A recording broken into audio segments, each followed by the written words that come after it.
Hello everyone, and welcome back to a new video. In this video, I'm going to show you guys how you can write a code on Shopify. So if you guys want to learn how to do it, just follow the steps that I'm going to show you. As you can see guys, I'm right now on shopify.com and this is how the homepage looks like.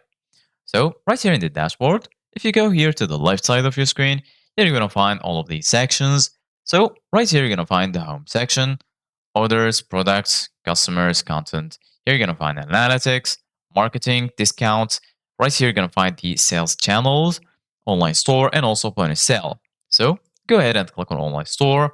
Right here under it, you're going to find themes, blog posts, pages, navigation, and lastly, preferences.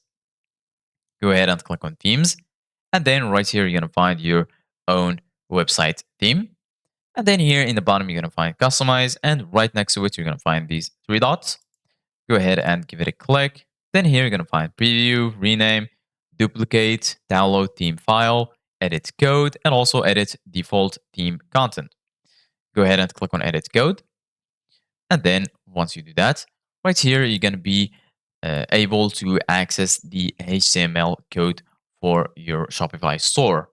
So once you're here, if you want to edit any code, just give it a click. Right here, you're going to find the folders. And if you want to expand them, just click on this arrow right here. Here you can add a new layout or you can edit your own layout. So just go to the partition you want to edit and then you can edit it. For example, I'm going to add a new layout. Just click on add new. And then right here, you can duplicate your file. Right here, also you can add the file name.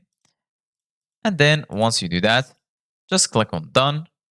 And then you're going to be able to add it.